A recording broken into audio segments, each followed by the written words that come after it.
Espero que não tenha sido difícil a nenhum irmão orar por chuva, porque temos sido muita chuva, e alguns disseram: pastor, já tem chovido demais, não vamos pedir mais chuva. E eu imagino que Noé também não teria grande vontade de cantar este hino, porque a chuva tinha sido com muita fartura, e a experiência tinha sido tremenda. Nunca ninguém passou por uma catástrofe natural igual àquela que Noé e os seus filhos passaram, segundo nós estudamos. Mas chegou ao fim. A arca pousou no topo do Monte Ararat, como vimos na semana passada. Há indícios muito claros de que ela ainda lá está até o dia de hoje. E era hora de finalmente sair.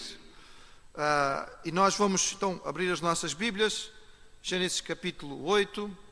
A irmã Ana pode ligar outra vez a luz, porque a gente não vai precisar hoje do projetor. A partir do versículo 15. Gênesis 8, a partir do versículo 15. Fala-nos então da saída da arca e do novo começo.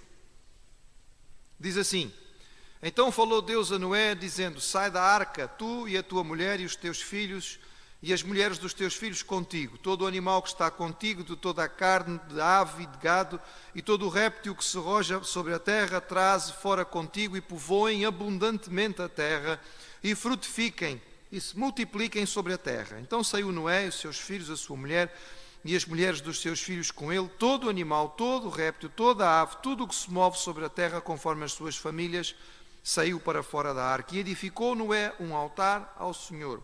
E tomou de todo o animal limpo e de toda a ave limpa e ofereceu holocaustos sobre o altar.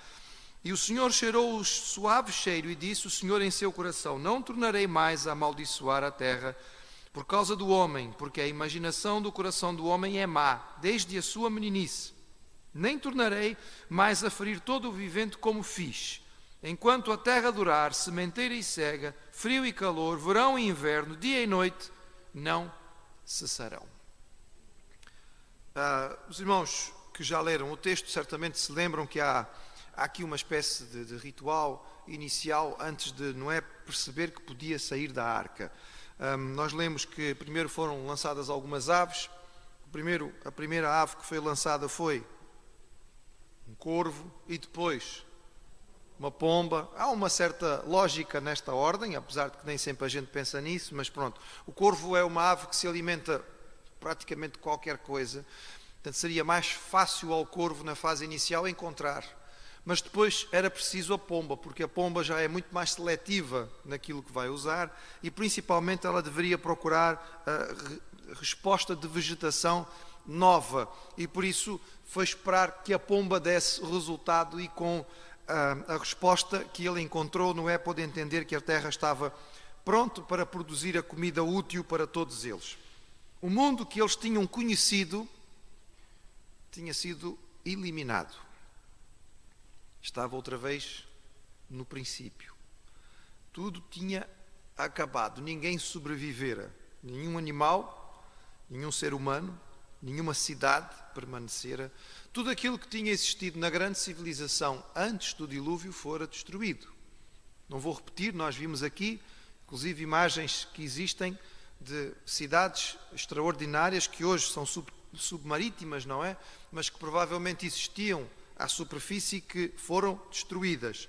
Então, tudo vai começar outra vez. Noé vai ser uma espécie de segundo Adão, ou novo Adão, porque vai tudo começar a partir dele novamente e da sua família. O primeiro ato de Noé ao sair da arca é um ato correto.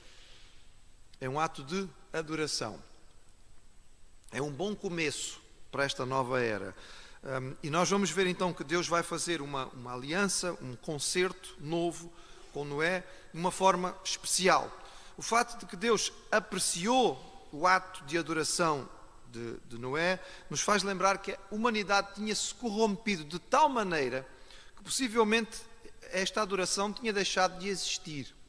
Nós lemos a altura em que, com o neto de Adão, começam-se a adorar ao Senhor através de Enos, mas parece que isto era um ato que tinha sido perdido, ia-se perdendo e fora praticamente todo perdido. Então é necessário que agora haja uma reformulação disto. E Noé começa bem, adorando ao Senhor, e de alguma maneira faz lembrar o início, quando o homem e Deus viviam em comunhão, em que o homem e Deus podiam caminhar junto todos os dias ao fim da tarde.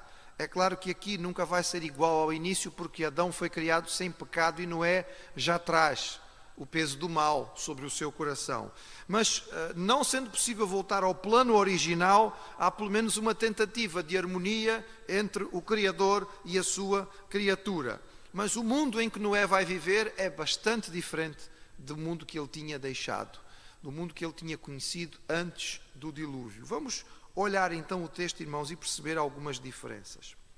O clima seria agora significativamente diferente. Nós vimos que desde a criação, quando o Senhor fez, tinha criado apenas uma porção de terra e havia uma camada de água por cima, e esta servia de certa maneira de uma proteção à força dos raios solares. E também vimos que não havia chuva, mas que havia um orvalho matinal, havia uma umidade, digamos, desta cobertura de água que todos os dias fazia com que a vegetação pudesse florescer de forma natural. Agora, esta camada de água superficial deixou de existir, ela caiu sobre a terra, os continentes foram separados, pelo menos na sua fase inicial, e a partir de agora nós vamos ter estações marcadas, como acabamos de ver aí no versículo 22 que os irmãos leram. Vai passar a haver sementeira e cega, frio e calor, verão e inverno. A partir de agora nós temos estações claramente definidas, e este mundo já não tem mais um clima estável e tranquilo, uniforme, que permite, digamos, uma permanência humana mais tranquila, mas vamos ter estas diferenças que nós experimentamos. Eu vejo os irmãos suficientemente agasalhados. Eu costumo brincar que esta é a época do ano em que nós todos andamos à cebola, não é? Porque andamos com várias camadas de roupa e parecemos umas cebolinhas, temos várias camadinhas, não é? Mas depois há de chegar a época do verão em que vamos deixar quase tudo isto em casa e não precisa, até esquecemos que temos coisas de frio. Passou a ser assim e agora o homem ia conhecer esta realidade. Antes, nós lemos que Deus dera ao homem a comer a vegetação da terra. Os irmãos, se quiserem virar aí só um bocadinho, capítulo 1, versículo 29, os irmãos vão ver o que acontece ao fim da criação. Deus tinha dito a Adão, não é ao homem, Gênesis 1, 29, disse Deus: eis que vos tenho dado toda a erva que dá semente e que está sobre a face de toda a terra, e toda a árvore em que há fruto da árvore que dá semente, ser-vos-ão para mantimento. Inicialmente, o homem tinha recebido de Deus a autorização de comer das frutas e daquilo que era verde. Ou seja, o homem tinha recebido de Deus a orientação de ser vegetariano. Agora, os irmãos, voltando onde nós estávamos, capítulo 9, diz assim, versículo 2, e será o vosso temor e o vosso pavor sobre todo o animal da terra, sobre toda a ave dos céus. Tudo o que se move sobre a terra e todos os peixes do mar na vossa mão são entregues. Tudo quanto se move que é vivente será para vosso mantimento. Tudo vos tenho dado como a erva verde. O Senhor dera primeiro apenas o vegetal. Agora o Senhor diz, comam à vontade. Comam os peixes, comam as aves, comam os animais, comam carne.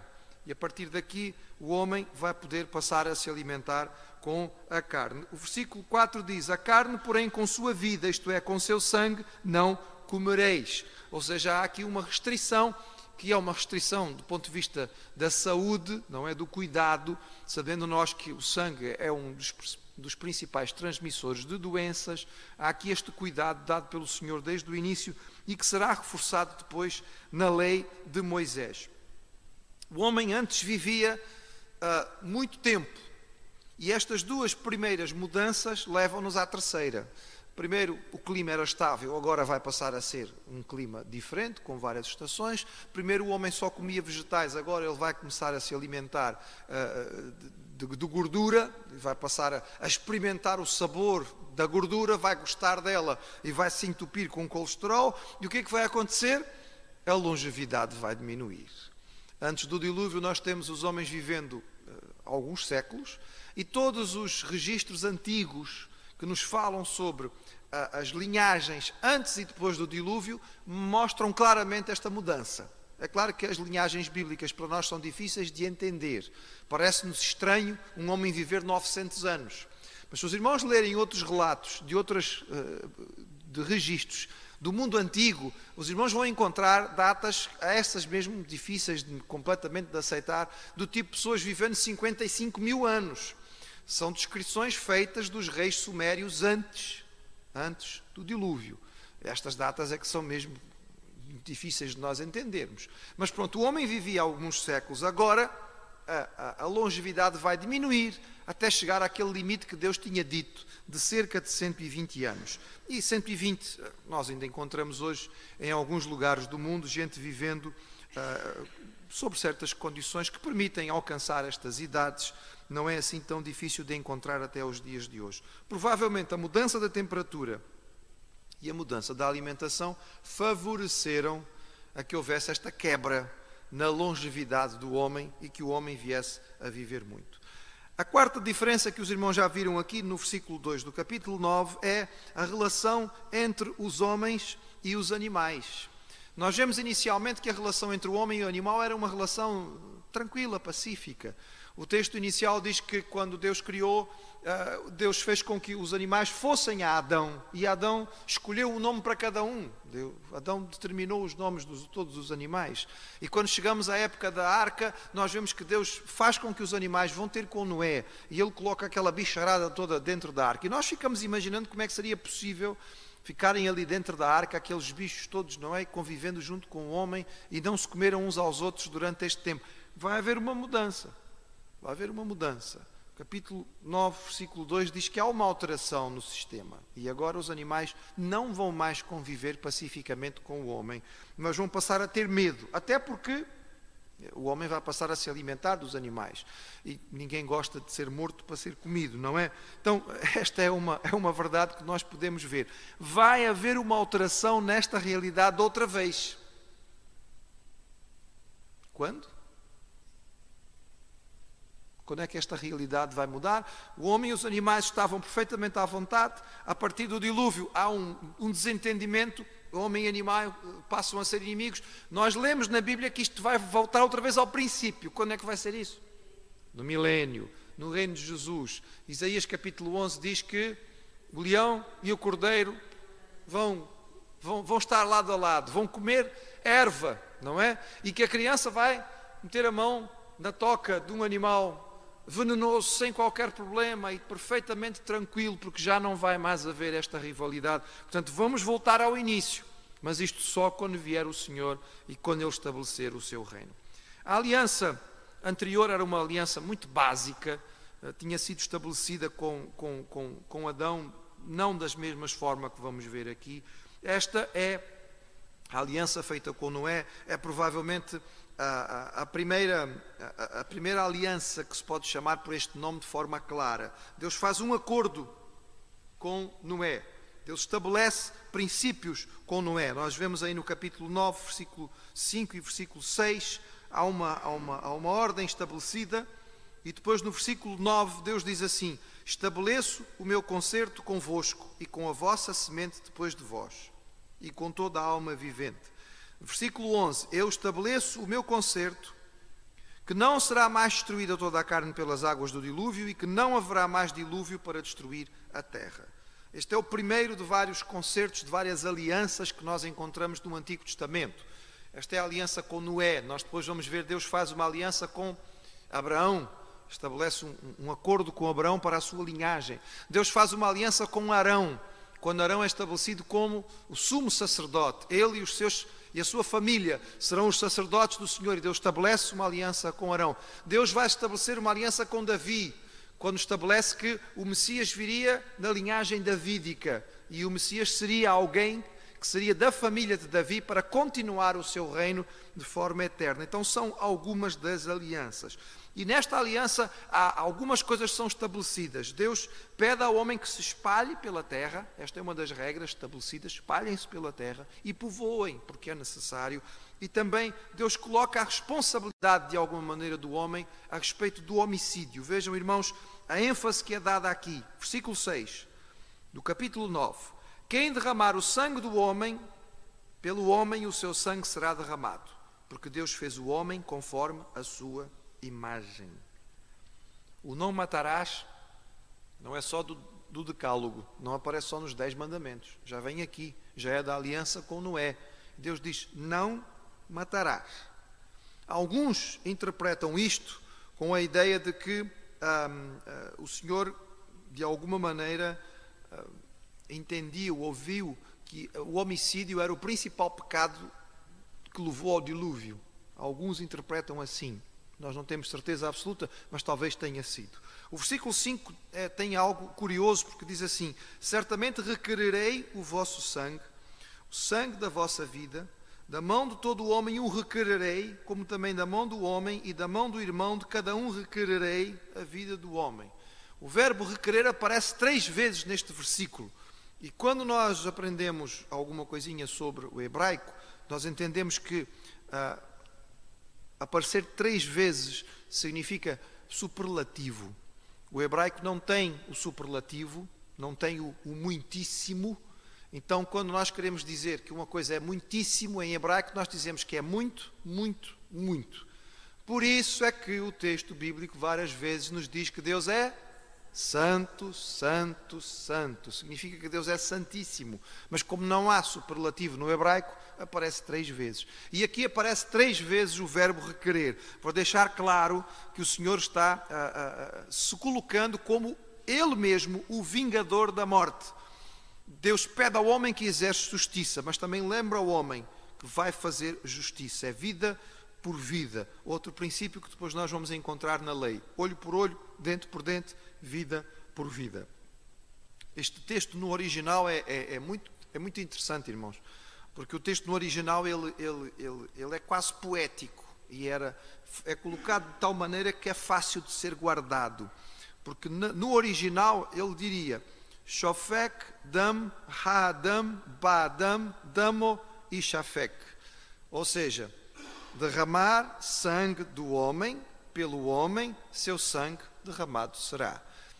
E as palavras fazem quase que um espelho neste versículo e era muito fácil de guardar e faz parte da poesia hebraica, porque a poesia hebraica funciona em paralelismo. No entanto, nós verificamos aqui que é preservada a soberania do homem sobre a terra. O Senhor continua dando ao homem o direito de dirigir, de dominar. O Senhor continua colocando toda a terra, tanto vegetal quanto animal, sobre o homem. E continua dando ao homem a ordem de se multiplicar. O Senhor, no entretanto, vai continuar a olhar o homem e a ver como é que ele se comporta. Deus dá ao homem um novo sinal. Este sinal nós interpretamos como sendo o arco-íris. É a prova de que o Senhor não ia mais destruir o mundo através de um dilúvio. E tudo parece bem encaminhado, até nós chegarmos ao capítulo 9, versículo 20. E começarmos a ver o que acontece com este novo Adão. E diz assim, e começou Noé a ser lavrador da terra e plantou uma vinha. E alguns, baseados nisso, dizem que Noé se calhar era português, mas não era. E bebeu do vinho, e embebedou-se, e descobriu-se no meio da sua tenda. E viu Cã, o pai de Canaã, a nudez de seu pai, e fê-lo saber a ambos seus irmãos fora. Então tomaram Sem e Jafé, uma capa, puseram-na sobre ambos os seus ombros, e indo virados para trás, cobriram a nudez do seu pai, e os seus rostos eram virados, de maneira que não viram a nudez do seu pai. E despertou Noé do seu vinho, e soube o que seu filho menor lhe fizera, e disse, maldito seja Canaã, servo dos servos seja aos seus irmãos. E disse, bendito seja o Senhor, Deus de Sem, e seja-lhe Canaã por servo. Alargue Deus a Jafé, e habite nas tendas de Sem, e seja-lhe Canaã por servo. E viveu Noé depois do dilúvio 350 anos, e foram todos os dias de Noé 950 anos, e morreu. A história parece que vai sempre assim, não é, irmãos? E é uma realidade bíblica. Que se o homem for deixado, e se a escolha for dele, e se não houver a intervenção da graça divina, ninguém se salva. Essa é a verdade bíblica, irmãos, desde o início. A Bíblia diz que não há justo, nenhum sequer.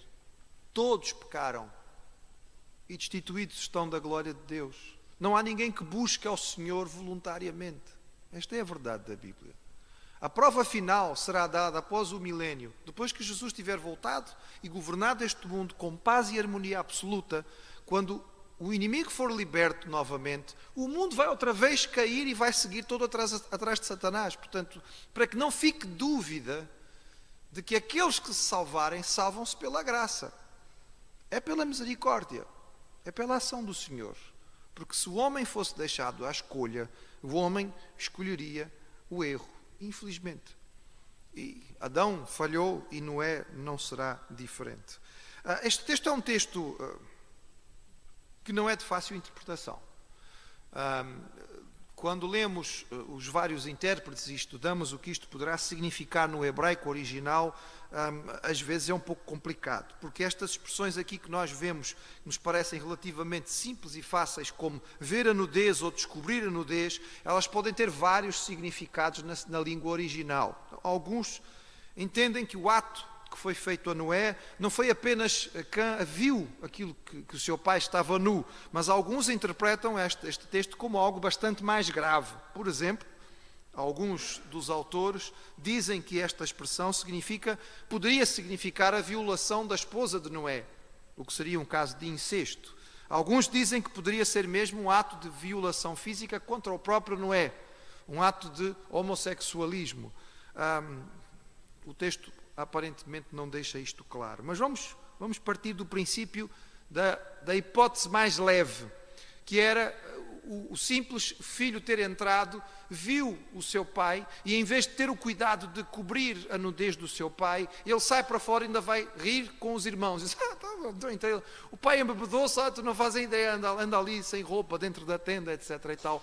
Mesmo que fosse só isto, demonstra uma falta de respeito significativa, demonstra um desprezo para com o seu pai. Porquê é que alguns intérpretes vão para esta interpretação mais pesada do texto? Bem, irmãos, vamos lembrar uma coisa. Quando a lei é dada, e Gênesis faz parte da lei, ela é dada a Moisés e Moisés a transmite ao povo. O povo está a caminho da terra de Canaã. E os cananitas eram famosos pela sua perversidade. E dentro da maldade que existia no coração dos cananitas, nós, lendo o texto, encontramos e sabemos que estava aí uma série de perversidades na área da sexualidade. Será que é isto que o texto de alguma maneira chama a atenção? Nós não temos a certeza. Seja como for, Cã vai ser culpado de ter desrespeitado o seu pai, de não ter valorizado, não ter cuidado, digamos, da reverência, do respeito que ele devia dar ao seu pai. E ele vai perder a sua posição de segundo filho, porque nós normalmente temos a lista Sem, Cã e Jafé. Ele vai deixar de ser o segundo, vai passar para o último lugar na lista. E, no entretanto, é muito curioso, irmãos, porque a maldição cai sobre... Leia o texto. Quem é amaldiçoado? E a pergunta que deve ser feita aqui é muito simples. Então, porquê é que Cã faz o erro e o filho dele é que é culpado? Porquê é que Cã comete a falha e a maldição cai sobre Canaã, seu filho? E os irmãos estão a dizer, pastor, não ponha caraminholas na nossa cabeça, nós já lemos o texto e não tínhamos esta dúvida, agora passamos a tê-la. Não, irmão, não estamos a criar mais dúvidas, mas os irmãos podem ler outra vez e de repente descobrir que afinal existe esta dificuldade. Cã peca, mas a maldição de Noé vai sobre Canaã. Algumas possibilidades nós temos aqui de interpretação, não são tão difíceis assim. Primeiro, os irmãos devem se lembrar que logo no início do capítulo 9, logo no primeiro versículo, diz que Deus abençoa Noé e a seus filhos. Quando Deus abençoa, quem é o homem para amaldiçoar, certo? De alguma maneira, nós temos aqui uma explicação. Ou seja, Cã já tinha recebido a bênção do Senhor. Não era Noé que tinha condições de alterar esta bênção. Mas se algum peso devia cair, deveria cair. E acaba por ser o filho de Cã que vai acabar por sofrer. Mas, muito provavelmente, o que nós temos aqui é a base teológica para o domínio dos israelitas sobre os cananitas. E eu vou voltar outra vez ao princípio. Nós estamos no Gênesis, o Gênesis faz parte da lei. A lei é o pacote de 5 livros que é dado a Moisés, e Moisés transmite ao povo. Quando? A caminho da terra prometida. E o que é que os israelitas vão ter que fazer quando chegarem à terra prometida? destruir os cananitas, tomar conta da terra, ocupá-la. E os cananitas vão ser destruídos, vão ser subjugados, vão se tornar escravos dos israelitas. E onde é que está a base para isto acontecer? Aqui temos a base para isto acontecer, certo? Os irmãos encontram aqui o texto que diz de forma muito clara, porque a profecia foi dada aqui, e os irmãos a encontram: maldito seja Canaã, servo dos servos, seja de seu irmão, bendito seja o Senhor Deus de Sem, e seja-lhe Canaã por servo. E portanto aqui nós tínhamos uma base teológica, uma base doutrinária, digamos assim, de uma palavra dada pelo próprio Senhor para que o povo cananita fosse servo do povo de Israel. Os israelitas vão entrar na terra, eles de alguma maneira precisam desta orientação e desta certeza. E isto nos ajuda a entender porque é que o peso da maldição não cai sobre Cã, mas sobre o seu filho Canaã, porque Cã não é pai só de Canaã, ele tem vários outros filhos. E na semana que vem vamos ver mais ou menos em termos geográficos onde é que cada um estendeu o seu domínio. E Cã tem a ver mais com a parte sul da Palestina, a zona da Arábia e a África. Era esta zona onde ele estabeleceu. Portanto, ele era pai de muitas nações e não apenas dos cananitas. Mas aqui há especificamente noção dos cananitas para que isso pudesse trazer ao povo de Israel a base teológica para poder agir. Bem, Deus é um Deus de segundas oportunidades. Nós aprendemos isto muitas vezes. Ele é um Deus que tem paciência. É um Deus que ainda está tentando lidar com a raça humana como um todo. E Deus dá algumas ordens ao povo. E entre elas o Senhor diz: vocês vão se espalhar pela terra. Era simples. Era uma ordem simples. Não fiquem todos no mesmo lugar, espalhem-se. Agora há tanta terra e vocês são poucos. Portanto, à medida que se multiplicarem, espalhem-se e povoem a terra. E diante de uma ordem tão simples que fazia parte da aliança de Deus com o homem, como é que o homem vai responder? Na semana que vem a gente vai ver como é que o homem vai responder. E vamos ver que o homem vai responder ao contrário daquilo que Deus mandou. Deus diz: façam uma coisa, e o homem vai fazer outra, infelizmente. Mas vamos guardar aqui a mensagem positiva. O homem tinha pecado, e Deus precisou trazer o castigo, mas Ele permitiu um novo começo e dá uma nova oportunidade, através de Noé e da sua família.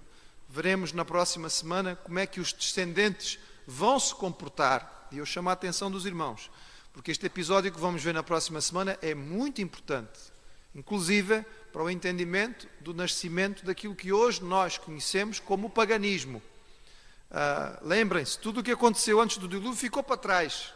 Aquela civilização, nós sabemos pouco dela. É a partir de Noé que nós temos as bases para entender aquilo que conhecemos hoje. E de onde vêm todas as nações, todas as religiões e toda a base do paganismo? Vem do ato que nós vamos ver na próxima semana. Se os irmãos quiserem entender, tivermos vida e saúde, cá estaremos.